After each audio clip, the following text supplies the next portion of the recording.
Hello everyone, my name is Mayank Tiwari and I have co-authored an article with Atika Chaturvedi on the topic Custodial Violence, a Gradual Demise from the Rule of Law. We are third year students at National University of Study and Research in Ranchi. So let's start with the presentation. In the celebrated case of Rajbir Singh versus State of Haryana, the Honorable Supreme Court opined that, I quote, we are deeply disturbed by the diabolical recurrence of the police torture resulting in the terrible scare in the minds of common citizens, that their lives and liberty are under a new peril when the guardians of the law gore human rights to death. I unquote. Now let's commence with the brief background of the scenario. The issue of custodial violence is not a new phenomenon because right from the dynamic literature including the Arthashastra in the history to the cruel atrocities in the British Raj, this social menace has been witnessed by each and every generation. From denying food to whipping, the degradation in the quality of life, the under trial tortures, sometimes leading to death, brought about an unflinching effect on the human life. Today in vogue, we term it as the gross violation of Article 21 and human rights.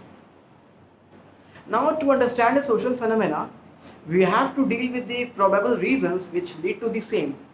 So, one of the probable reasons can be the overburdened police force. The second reason can be the lack of proper training and the greed for money. And third reason can be the lack of accountability on the proper executive order. Now, when we deal with the constitutional perspective of the custodial violence, in this regard, it is extremely pertinent to note the two keywords, the rule of law and the due procedure of law. Article 21 and its abrogation can be allowed only by virtue of due procedure established by law, and by virtue of custodial violence, this abrogation can never be justified. Again, in Rajbir Singh versus State of Haryana, the Supreme Court held that custodial violence and police torture is disastrous to the human rights and the humanist constitutional order. Article 21 advocates the idea of human dignity, and in the celebrated case of Francis Corail versus Delhi administration, Supreme Court held that Article 21 never means animal-like existence. So this custodial violence hits the basic jurisprudence of Article 21 and inflicting disproportional and unreasonable harm on the person, taking away his Article 19 and Article 14 in one go. This practice is so much dangerous that not only the constitutional jurisprudence but also the criminal jurisprudence is shattered and the person suffers from the punishment. Now, when we talk about the punishment theory and the custodial violence, it is extremely important to note the case of Nandini Satpathy versus P.L. Dhani and D.K. Basu versus State of West Bengal.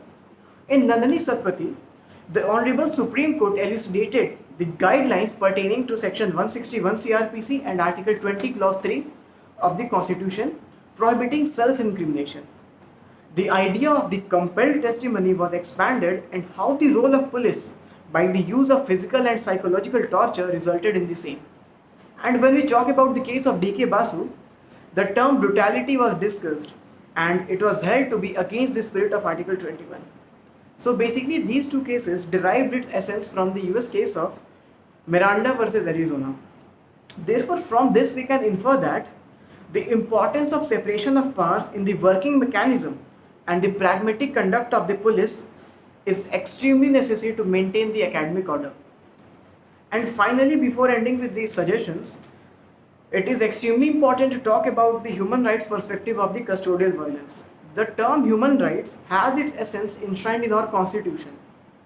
And India, being a signatory of the United Nations Convention Against Cruel and Inhuman Treatment, had to amend and make its laws safeguarding such interests. So this covenant basically laid down the principles of necessity and proportionality, and in its 273rd report suggested to make suitable amendments in the Police Act and the police administration. Therefore, ending with the suggestion, we have to understand that judiciary has to make some vigilant steps and the police authorities have to train their officers even in the psychological perspective, how to extract information, how to take the recording of the statement under 161 CRPC, so that there can be minimal use of the force, and the vacancies in the police authorities has to be fulfilled as soon as possible, so that the coherent system of the pre-trial is maintained and everything goes according to the constitutional machinery enshrined in our basic jurisprudence. Thank you. This was Mayank Tiwari presenting the topic.